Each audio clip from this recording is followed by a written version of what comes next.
चलिए आज भारत के उस राज्य की सैर पर चलते हैं जिसका नाम सुनते ही शौर्य और शाही अंदाज की तस्वीरें आंखों के सामने आ जाती हैं। एक ऐसी जमीन जिसका जर्रा जर्रा इतिहास की कहानियों से गूंजता है। ये जो आप सुन रहे हैं ये सिर्फ एक गाना नहीं है, ये एक एहसास है, एक बुलावा है। दुनिया भर में मशहूर ये धुन राजस्थान की मेहमान नवाजी की रूह है जो हर आने वाले का खुले दिल से स्वागत करती है। तो इस सफर में हम राजस्थान को 5 हिस्सों में समझेंगे। पहले जानेंगे इसके शाही नाम की कहानी, फिर चलेंगे इसके आलीशान किलों की दुनिया में, देखेंगे यहाँ के अनोखे भूगोल को, महसूस करेंगे इसकी रंगीली संस्कृति को और आखिर में इस यात्रा को एक शाही अंदाज में पूरा करेंगे। तो तैयार हैं? चलिए शुरू करते हैं। तो सबसे पहले बात करते हैं नाम की। आखिर राजाओं की भूमि ये पहचान कैसे बनी और आज हम जिस विशाल राजस्थान को जानते हैं वो वजूद में कैसे आया? देखिए, राजस्थान इस शब्द का मतलब ही है राजाओं का निवास। ये नाम ही अपने आप में एक सलाम है उन महान राजपूत राजाओं और योद्धाओं को। सोचिए, महाराणा प्रताप, पृथ्वीराज चौहान, जिनकी बहादुरी के किस्से आज भी हमारे खून में जोश भर देते हैं। आज जो हम एक राजस्थान देखते हैं वो हमेशा से ऐसा नहीं था। असल में इसकी कहानी बड़ी दिलचस्प है। आजादी से पहले ये राजपूताना नाम की कई रियासतों में बटा हुआ था और इन सबको एक करने में पता है लगभग 10 साल लग गए। पूरी 7 स्टेप की एक लंबी प्रोसेस थी। 30 मार्च 1949 एक बहुत ही अहम तारीख थी और इसीलिए इस दिन को आज भी राजस्थान दिवस के तौर पर मनाया जाता है। अच्छा, अब उस चीज की बात करते हैं जो राजस्थान की पहचान है, इसके आसमान छूते किले और वो अनोखे रंगीन शहर। ये जानना बहुत जरूरी है कि राजस्थान की विरासत को पूरी दुनिया मानती है। यहाँ 1-2 नहीं बल्कि 9 यूनेस्को वर्ल्ड हेरिटेज साइट्स हैं और उनमें से 6 तो सिर्फ यहाँ के शानदार पहाड़ी किले ही हैं। ये किले महज पत्थर की दीवारें नहीं, ये वो गवाह हैं जिन्होंने इतिहास को अपनी आंखों से देखा है।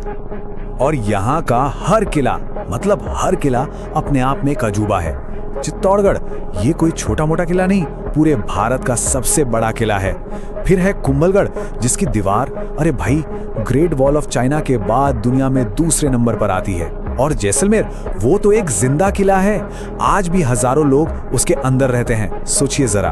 और गागरोन का किला वो तो पानी के बीच में खड़ा है, एक जल दुर्ग। लेकिन बात सिर्फ किलों पर ही खत्म नहीं होती। ये किले जिन शहरों के सीने पर खड़े हैं वो शहर भी कुछ कम मशहूर नहीं, खासकर अपने रंगों की वजह से। हर रंग के पीछे एक कहानी है। जयपुर को 1876 में प्रिंस ऑफ वेल्स के स्वागत में गुलाबी रंग से रंग दिया गया और तब से ये पिंक सिटी है। उदयपुर अपनी झीलों और संगमरमर के सफेद महलों की वजह से व्हाइट सिटी कहलाता है। जोधपुर को ब्लू सिटी का नाम वहां के पारंपरिक नीले घरों से मिला। और जैसलमेर वो तो अपने पीले बलुआ पत्थर के कारण सूरज ढलते ही सोने की तरह चमकने लगता है। और जयपुर में एक ऐसी इमारत है जो इंजीनियरिंग का नायाब नमूना है, हवा महल। इसे बनाने का मकसद बड़ा खास था ताकि राजघराने की महिलाएं बाहर किसी को दिखे बिना सड़क पर होने वाले जुलूस और त्योहार देख सकें।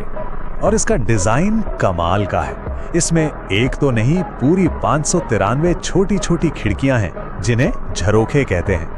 ये झरोखे सिर्फ बाहर देखने के लिए नहीं थे बल्कि ये एक तरह से नेचुरल एसी का काम भी करते थे। ठंडी हवा अंदर लाते थे और महल को ठंडा रखते थे। वाह!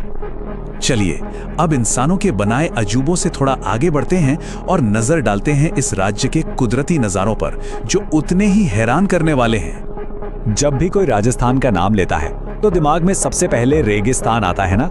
बिल्कुल सही। राज्य का करीब 70% हिस्सा थार रेगिस्तानी है।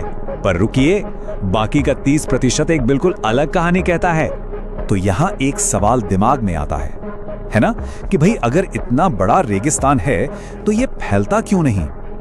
क्या चीज है जो इस विशाल रेगिस्तान को बाकी जमीन निगलने से रोक रही है? इसका जवाब बड़ा ही दिलचस्प है और राजस्थान की जियोग्राफी में ही छुपा है। यहाँ कहानी के 2 हीरो हैं। एक तरफ विशाल थार रेगिस्तान और दूसरी तरफ अरावली पर्वत श्रृंखला। अरावली दुनिया की सबसे पुरानी पर्वत श्रृंखलाओं में से एक है। ये एक दीवार की तरह खड़ी है जो रेगिस्तान को पूर्व की ओर बढ़ने से रोकती है और पूरे इकोसिस्टम को बचाए रखती है। चलिए अब राजस्थान की धड़कन को महसूस करते हैं। यहाँ के लोगों, उनकी परंपराओं, खाने और अनोखे वन्य जीवन की दुनिया में उतरते हैं। राजस्थान की संस्कृति भाई रंगों और परंपराओं का एक खजाना है। यहाँ घूमर नृत्य का जादू है तो कालबेलिया नृत्य को तो यूनेस्को ने भी सराहा है।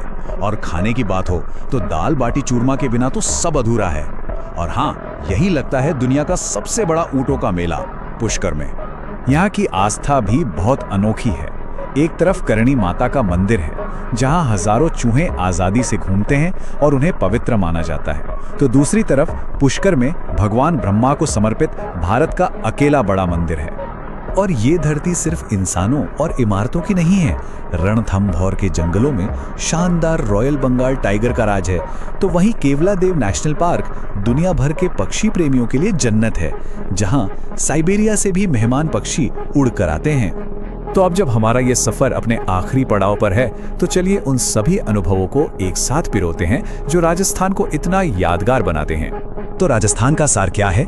ये महान राजाओं की विरासत है, किलों और रंगीन शहरों की शान है, रेगिस्तान और पहाड़ों का अनोखा संगम है, और एक ऐसी जिंदादिल संस्कृति है जो आज भी अपने संगीत और परंपराओं में सांस लेती है। इन सब से मिलकर बनता है राजस्थान। और अगर कोई उस शाही एहसास को सच में जीना चाहे तो उसके लिए पैलेस ऑन व्हील्स है। ये एक लग्जरी ट्रेन है जो आपको वक्त में पीछे ले जाती है और आप उसी शान और शौकत का अनुभव कर सकते हैं जो कभी सिर्फ राजा महाराजाओं के लिए थी। देखिए, राजस्थान सिर्फ एक जगह नहीं है, ये अनगिनत कहानियों का एक समंदर है। हमने तो बस कुछ बूंदों को ही छुआ है। तो अब सवाल ये है कि इस सफर के बाद इस जमीन की कौन सी कहानी आपके जहन में हमेशा के लिए बस जाएगी? अगर वीडियो अच्छी लगी तो चैनल को सब्सक्राइब कर दो ताकि आने वाला वीडियो मिस ना हो।